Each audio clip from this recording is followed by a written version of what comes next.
having time freedom. Time freedom is the most invaluable thing in life. I mean, if you don't have time to do the things that you want to do and spend it with your family, what else are we here for? That's what we're here for. Hello, and thank you for joining us today on the Gentle Art of Crushing It show, where we focus on learning and sharing with our listeners all there is to know about how to create success in our lives. This show stands on the shoulders of giants. Our mission is to empower and inspire our listeners to create the life of their dreams whilst having a blast in the process. Let's celebrate life together. Welcome to the show. Welcome back to another show of the Gentle Art of Crushing It. My name is Nathan with Undor Properties, and I'm your Monday host. I'm one of 6 hosts who bring you conversations 3 times a week on a variety of topics around real estate, business, and personal motivation. Our goal with this podcast is to help you succeed in whatever target you're aiming at. We're all committed to finding the best and the brightest people who aren't just talking about doing big things, but are actually taking the steps to achieve their dreams and wanting to help along the way. And today is no different. Today I'm joined by Taylor Adams, one of my favorite follows on Instagram. Taylor talks to us about how having the right mindset and setting your mind to it can help you achieve pretty much anything you want in life. And if she's not living proof of that, I don't know who is. She's done long-term remote real estate investing. She's done short-term. She's done syndications, as well as house hacking without even knowing it was called house hacking. So we hope you enjoy this conversation, because I sure did. Now here comes Taylor Adams. All right, hey, Taylor, how you doing? Thank you for your time today. Yes, thank you so much for having me. I'm excited to be here. Absolutely. We're super glad to have you on the show today. So why don't we get started here? You invest in real estate. I think right now, I don't know how much investing you're doing versus contract work where you're rehabbing a farmhouse. You're a mother of a 2-year-old as well. You got a lot going on. But before I butcher your story, why don't you tell us about yourself? Who's Taylor? What do you do? What's your background? Yeah, absolutely. So my name is Taylor Adams. I live just north of Boston. I have a 2-year-old and an awesome husband who is my business partner and life partner in this crazy world. And we invest in real estate together. We originally started investing in long-term rentals out of state, and then in 2021 turned over our portfolio and are now very focused on short-term rental properties as our main focus. And as Nathan mentioned, I am right now in the middle of a pretty extensive renovation of a farmhouse up in Vermont as one of our soon-to-be STRs. We're hoping to catch the end of the summer, the summertime market. Fingers crossed. We'll see how it goes. But yeah, we started investing in real estate back in 2018 by accident and became completely obsessed with the financial freedom that it could provide. And, years later now, a little over 5 years later, we are now financially free and just keep going and keeping and doing this. So yeah. Can you say more about, you said by accident. How did that happen? What does that mean? Yeah. So back in 2018, my husband and I were looking to buy our first house. We were living in apartments right out of college and just kind of doing that thing. We were both working in the city of Boston, and we knew that we needed to be close to the city. But Boston is a very expensive city, and so living close was challenging and finding a single family home to do that.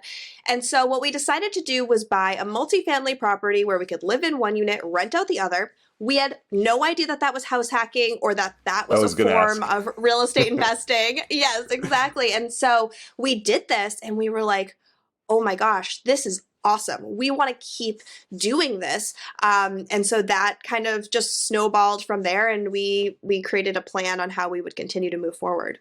And for those who don't know, Taylor, what is house hacking?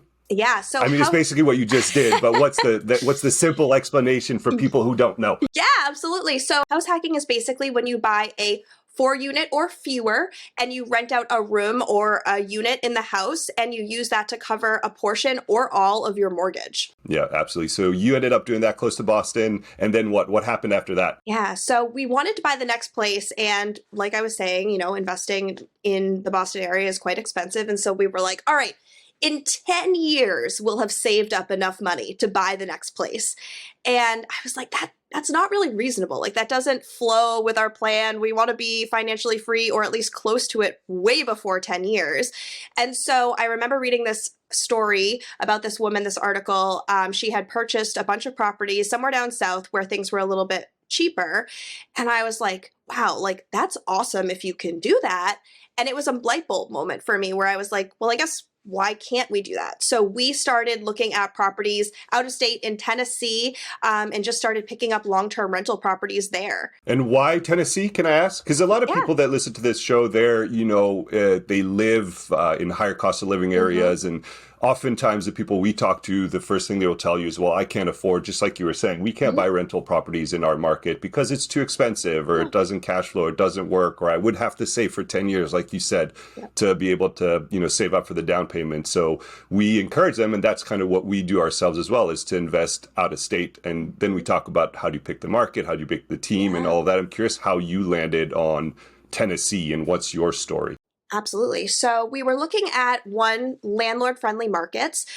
So we were looking kind of in all of those different areas that were more landlord-friendly. We also wanted to be somewhere that didn't have snow. We have a lot of snow here, and we didn't want to deal with snow removal. We wanted to look at areas that were a little bit warmer. So that kind of narrowed us down to the Sun Belt.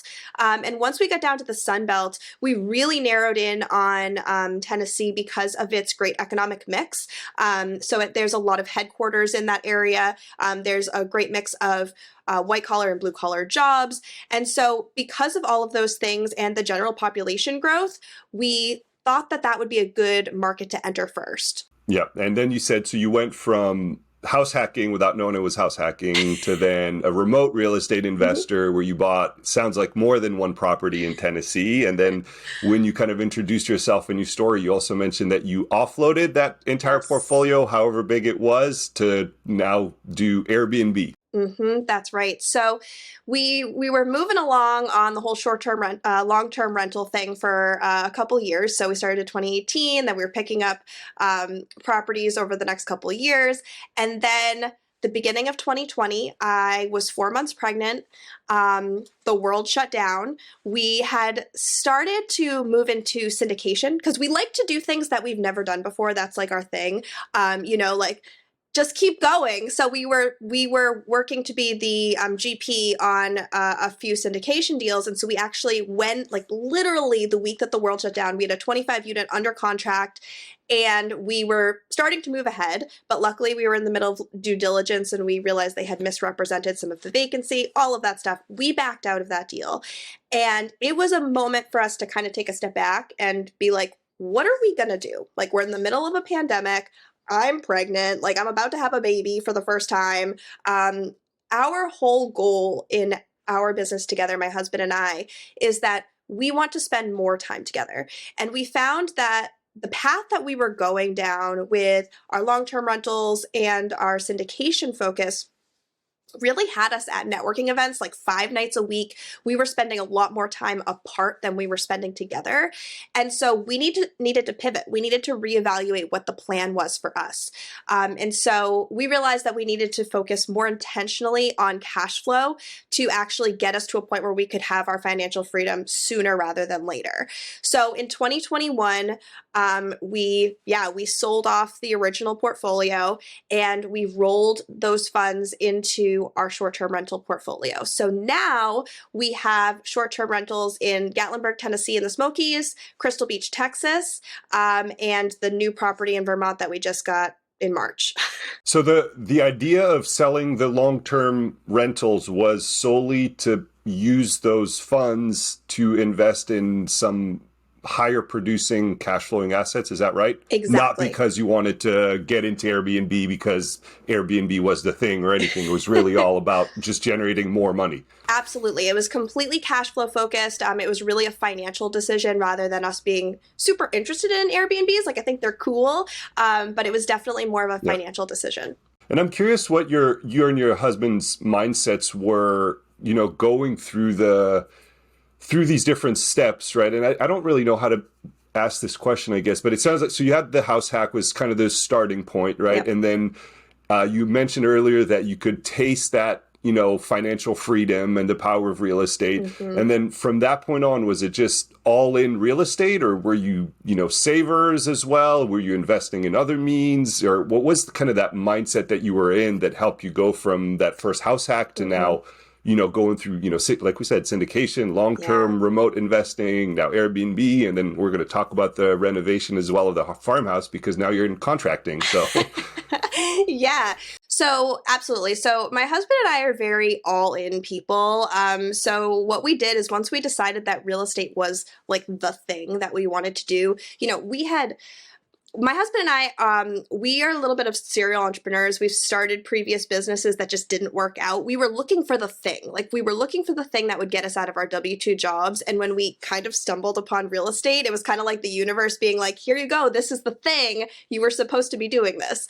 So when we did the house hack and we realized that this was awesome, we went into full-blown planning mode. So we are big on treating our lives a little bit like a business. So we have annual meetings, quarterly meetings, monthly meetings to talk about our lives and our finances and what we really want out of our lives. So we created a 10-year plan, and then we chunked that down to a 7-year, a 5-year, a 3-year, a 2-year, a 1-year, a 6-month. And then we just started going into it. And so real estate really became the very big focus. And so we were doing a ton of saving. I think we were, at the time when we first started, I think we were saving like 50% of our income and just like putting everything that we had into real estate. Wow. Well, saving 50% is an awesome achievement. And I think it starts there, right? You want to save, earn more, save more, and then invest the difference, right? Exactly. So, awesome. How far along are you in it sounded like a 10-year plan. I don't want to assume it was 10-year, but you mentioned 10 years and breaking it down. How far along are you in that plan? So we actually hit a lot of the milestones earlier than we anticipated. So That's what I was hoping you would say. We had originally thought it would take us 7-ish years, 7, 8 years to hit the financial freedom number. We hit it before our 5-year mark. And so we had to honestly change a lot of our future plans because they weren't big enough. Like we were simply setting goals that were not big enough. So now we're setting just completely outrageously amazing goals because even if we don't hit those exactly or surpass them, even getting close would be huge. And would you say, because that's where I was hoping you would take this answer here, because I wanted to know if you feel like is it the exercise of setting goals, do you think, that helped you achieve them? Or is it more about maybe these were too easy to sandbag? I don't know if it's the right or the best term here, or is it just that people think too small, or is it both maybe?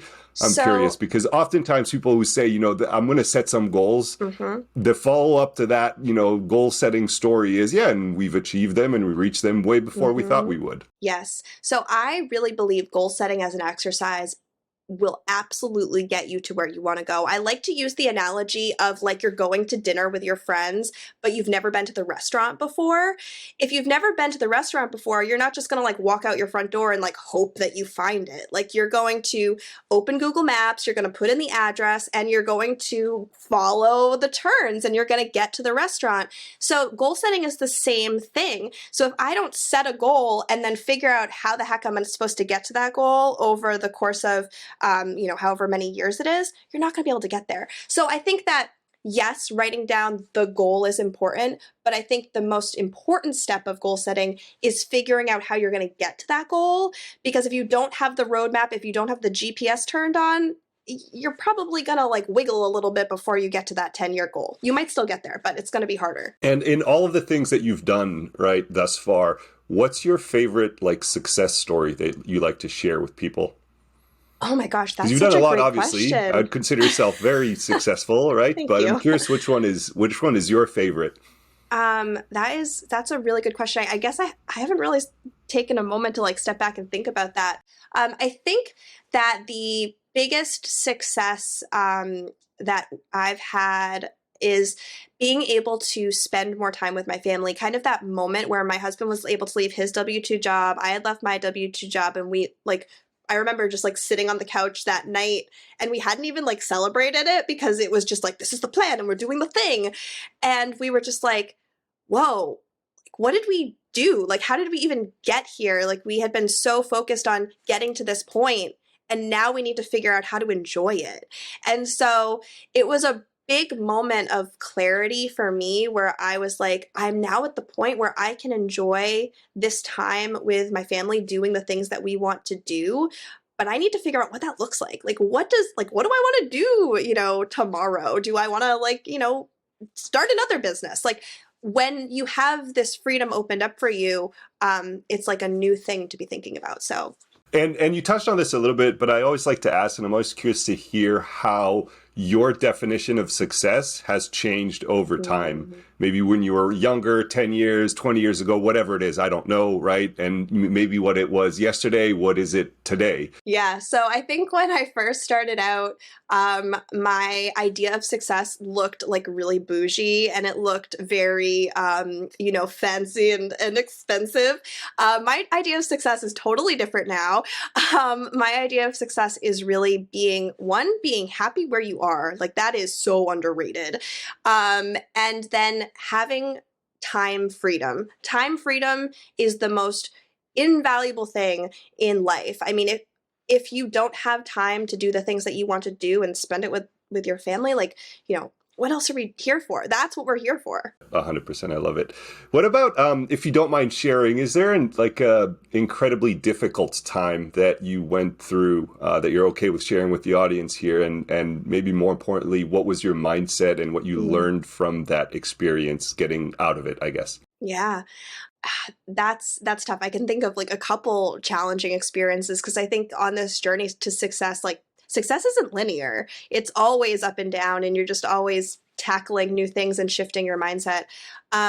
So I would say that one of the bigger turning points was in 2020 when we took a step back from real estate, quote unquote step back. I was very pregnant renovating our house hack, and that was not a good idea, but I did it anyway. And I would say that period of time, I definitely felt like we are not making forward motion towards our goals. We are not doing the things that we said that we would do. We are letting ourselves down. And in hindsight, we really were not. We were making an intentional decision about how we were going to pivot our business so that we could get to where we are now. We never would have gotten to where we are right now if that moment hadn't happened, because we would have taken a different path. And so during that time, I focused a lot on trying to shift my mindset into a positive space where I was feeling like, how do I take this challenge and look at what the positive will be in a very, very uncertain time? And the way that I was able to do that was to build a plan. I always feel like if I have a plan in place, then I'm moving in a direction. I'm taking the next right step, whatever that might be. Because also mindset isn't a destination. That is for sure a journey. Oh, yes. A never-ending journey. Yes. And you touched on this, and I meant to ask earlier. Sorry, this conversation's going a little bit all over the place, but because you mentioned renovating your house hack, as well as now this 1800, whatever the date is, 1850s farmhouse. I think it's in Vermont, if I'm not mistaken. It is. And it sounds like you're doing all this work. That's right. Or is it you and your husband? And it's me and my husband. How'd you get into that? And how do you know how to do all this stuff? Yeah, great question. So we bought our house back in Househack, our first Househack back in 2018. We did the majority of the work that we were allowed to do ourselves, and we had really no experience doing that, doing any sort of like DIY. And so YouTube was a great resource. It taught us how to do a lot of things. And so this year we decided we were going to make some big leaps. We were going to focus on other people's money. We were going to try and expand our portfolio even further than where we initially thought we would go this year. And so we got this place under contract back in March, and we were looking for properties that we would be able to BRRRR. So buy, renovate, rent, refinance, repeat, the whole spiel. And so we wanted to do that somewhere locally, because one of the goals for us in this year was to find more joy in the things that we were doing. And so we have all these short-term rentals that we we could visit, but the closest one is 900 miles away. And so we were like, why don't we find one that is actually closer to us that we could visit on occasion, and we could use that to increase the quality of our lives. So we decided to look locally for our short-term rentals using other people's money, and we wanted to do it the BRRRR method, which led us to an 1850s farmhouse that needed a ton of work. But it's in a ski resort area with amazing views of ski slopes. So we have gutted at this point the kitchen, the mudroom, the living room, we took out a bathroom and we're putting it back in, and a bunch of other spaces as well. And yeah, we have just kind of honestly figured it out as we've gone along. Our fathers have been hugely helpful in like sharing their expertise, but YouTube has really been the big like for the win. I said in my reel, I think the other day, that I had, besides a drill, I had not used a power tool until I started this renovation, and I just like built a fireplace last week. So, I mean, you can do whatever you want to do. If your mindset is right? Yes. And that's what I was hoping to get to with this conversation, because what I like about your story, right, which is why you're one of my favorite follows online and on Instagram at Taylor Cole Adams, is because there are no excuses, right? You could do it. You could house hack without knowing what it was. You decided to invest remotely. Then you decided to go into syndication because it was the right thing to do, and you backed out after your due diligence. You decided to go into short-term rentals. You decided and you set your mind to being able to do the work yourself and do the homework and just spend time on YouTube to learn how to do these things. So it's really all about mindset. Yeah, it really is. Mindset is absolutely everything. I mean, there are times when, my mindset is not in a good place. And the only thing that can get me through that is like focusing on doing the work, like figuring out how to overcome that. Because yeah, like I think all of us can say in our business, whether it's real estate or something else, like you come to moments where you're like, what the heck am I doing here? And you really have to take a step back and be like, no, this is totally just a mindset issue. It's not because I'm doing something wrong. It's because I am not in the right headspace right now, and I have to figure out how to get to a better headspace. Yeah, and you're making my job super easy here, because this is a perfect segue for the next question I had for you, is when you talk to and when you meet people who, might be I'm sure you've encountered these, glass half empty instead of glass half full, or I wasn't dealt the right, hand of cards, or life is stacked against me. I can't do this. You can because X, Y, Z. What do you tell them to kind of help them shift that perspective and mindset and get to a place where they can take action and take the first step or the next step? Absolutely. I think for those people who have they feel like they're stuck, right? Whether it's with a property that's not performing, or they're stuck with their salary that they're making, or whatever it is. I think the thing that I always bring it back to is, what is your big why? Like, why do you want to do any of this? So my big why is to create a life where I am spending more time with my family. And so I need, a certain amount of money to do that. And I truly believe that money is not a big enough driver to get you out of bed in the morning and get you unstuck. There needs to be something deeper. So you need to figure out, what is your big why? Like, why the heck are you doing this? And once you figure out that why, every goal that you set from there needs to be so incredibly aligned with that why. And if your goals are not aligned with that why, then you are going to have a really hard time achieving them, if you're able to achieve them at all. So if my goal is to spend more time with my family, then I can't be doing something that takes me away from my family, 80 hours a week, or 6 days a week, or 7 days a week, or whatever. I need to be doing something that gets me closer and closer to spending more time there. So the advice I give is to just think about that big why, and then realign what you're doing. It's okay to pivot. It's okay to change your mind. It's okay to sell an asset and start over.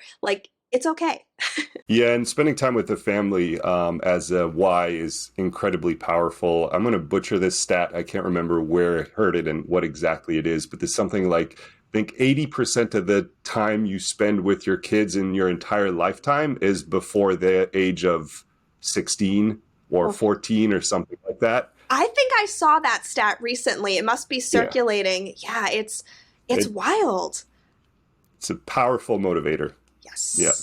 Absolutely. In Absolutely. any case, Taylor, I want to be mindful of your time here and start getting you out of here because I could talk about your story and all your adventures, forever. But last few questions that I have for you here, Taylor, is what do you have a book recommendation that you'd like to recommend either on podcasts or to the people you encounter? Yes. Is it okay if I give 2 books? Oh, absolutely. We love to read fabulous. here. Okay, wonderful. So the first book is called Design Your Life by Bill Burnett. I love it because it's really a great moment to sit down and figure out, like, what do I want my life to look like? Highly, highly recommend that book. And then the other book is a recent one. It's all about mindset and when it comes to money. And it's called Rich as F by Amanda Francis. And it's all about the energy of money and how you need to shift your mindset so that you can attract more money and be open to more monetary opportunities. So get that money and shift that mindset. I'm going to get both of these because I want to design my life and be rich as F. So I'm going to try that. I have not read them. So no, I'm excited to read these, to pick up these books here. How about a tool, an app, a piece of software, something that you use on a regular basis to kind of help you, build the life that you have today and the life that you want? Yeah, absolutely. So I use a kind of a plethora of tools when it comes to our short-term rental business, but the tool that we use to manage all of our properties, because we self-manage all of our properties, even though they're out of state. So we use Hospitable as our overarching management tool for our short-term rental properties, and then we integrate a ton of. We're an automation family. We're very system focused. My husband was formerly a software engineer. I worked in operations and development, so we do all of the automation that we can. But a Hospitable helps us to do all of that. Very, very cool. And then last question for you, Taylor, here before I let you go. How can our audience, it's a 2-part question. 1, how can our audience help you? And 2, where do you want to send them to reach out to you if you so choose? Yeah. How can they help me? Oh my goodness. Just by coming and saying hi. I love to talk to people about their experience. I want to hear your successes, what your challenges are, what your opportunities. So please come find me on Instagram or TikTok. I'm on both at Taylor Coleman Adams. Pop into my DMs and say hi. And I'd love to get to know you. Awesome. Yeah. And on Instagram and I'm assuming on TikTok as well, you have a whole bunch of resources, helpful content, both in just your regular posts, but as well as additional resources that can be accessed through your link tree in your bio. So those are awesome resources. I played with them myself. So I would highly recommend going and checking all that stuff out. As always, of course, all of this stuff will be in the show notes. Any last words, Taylor, before I let you go? I think the last thing I'll just say is the longer you wait to get started, the longer you wait to see results. So start today. I can't wrap it any better than that. Thank you so much, Taylor. Take care.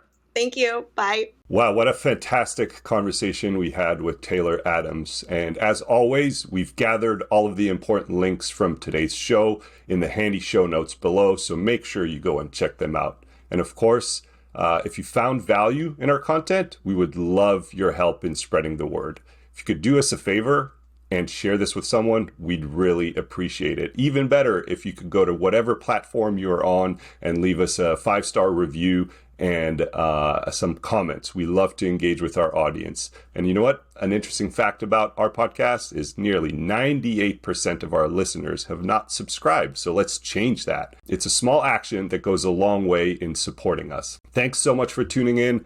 And as always, we'll catch you in the next one. Well, there you have it, ladies and gentlemen. Another episode of The Gentle Art of Crushing It. It was an amazing episode. We know we sure learned a lot, and we hope you did as well. We want to take a second and thank you so much for viewing or listening to this episode. And please just know that we only ask for one favor, and that is to make this life magnificent. Thank you, and have a wonderful day.